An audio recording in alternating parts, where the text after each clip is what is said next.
Hello दोस्तों, Dalip Hindi short and classes में आपका हार्दिक स्वागत है। दोस्तों, आज की डिक्टेशन की गति 100 शब्द प्रति मिनट है। डिक्टेशन स्टार्ट करते हैं 5 सेकंड बाद। महोदय, माननीय सदस्य ने यहाँ जो कुछ कहा और उनके अन्य सहयोगियों ने अन्यंत्र जो कुछ कहा है उस पर मैंने गहराई से विचार किया है। मैं समझती हूँ कि अब समय आ गया है कि इन सब का डटकर जवाब दिया जाए। मैं कहना चाहूँगी कि किसी कथन की कसौटी यह नहीं है कि उसे हम स्वयं किस रूप में समझते हैं, बल्कि यह है कि हम जिस जनता के लिए वक्तव्य देते हैं उस पर उसका क्या प्रभाव पड़ता है। मेरे विचार से भारत माता का प्रत्येक शिशु एक अच्छा भारतीय है। अगर कोई देशद्रोह करता है तो उसके खिलाफ संबद्ध कानून तथा सक्षम अदालतों द्वारा कार्रवाई की जा सकती है, लेकिन यह काम किसी राजनीतिक दल या समूह के निर्णय के लिए नहीं छोड़ा जा सकता। जो लोग अपने देशवासियों के भारतीयकरण की वकालत करते हैं उनका वास्तविक इरादा किसी भी राजनीतिक दल या समूह की किसी भी वाचलता द्वारा नहीं छिपा रह सकता है। मैं बहुत स्पष्ट रूप से कहना चाहती हूँ कि उच्चतम न्यायालय के प्रति हमारा सम्मान संपूर्णतया है।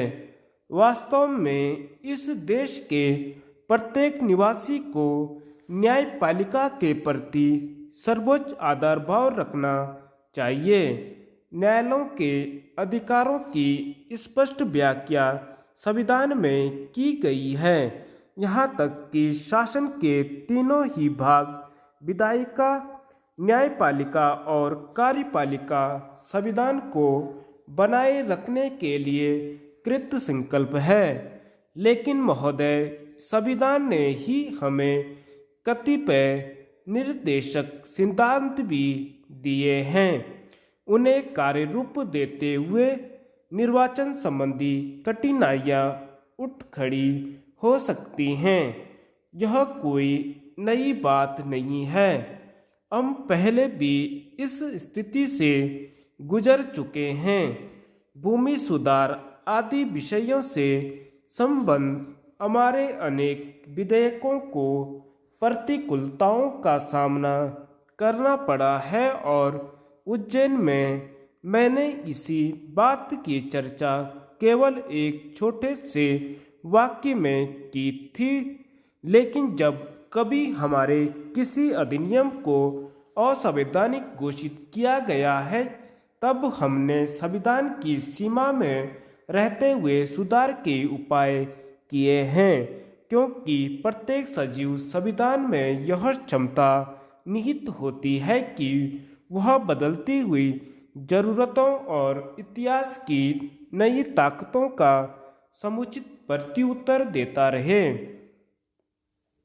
जैसा कि मैंने अपने भाषण के आरंभ में कहा, अब पूरे विश्व में और हमारे अपने देश में परिवर्तन की गति पहले से कहीं ज़्यादा तेज है। यह एक ऐसी बात है जिस पर हमारा कोई नियंत्रण नहीं है। अब जो परिवर्तन आ रही हैं वे प्रौद्योगिक और वैज्ञानिक कारणों से प्रेरित हैं, लेकिन गत वर्ष हमारे लोगों को ऐसा प्रतीत होने लगा कि भारत में परिवर्तन की लहर कुछ दिशाओं में धीमी हो रही है। इसी कारण से बहुतेरे लोगों के मन में अशांति और क्षोभ पैदा हुआ, विशेषतः नौजवान पीढ़ी के अंदर। अब हम फिर ऐसी स्थिति में हैं कि आगे बढ़ सके। ऐसा कुछ नहीं कहा जाना चाहिए जो हमारे लोगों को अग्रगति को रोके, जो उनके मानस में संदेह के बीज बोए या उन्हें उनके निश्चित मार्ग से विचलित करें। कभी कभी गलतियां भी हो जाती हैं। धन्यवाद।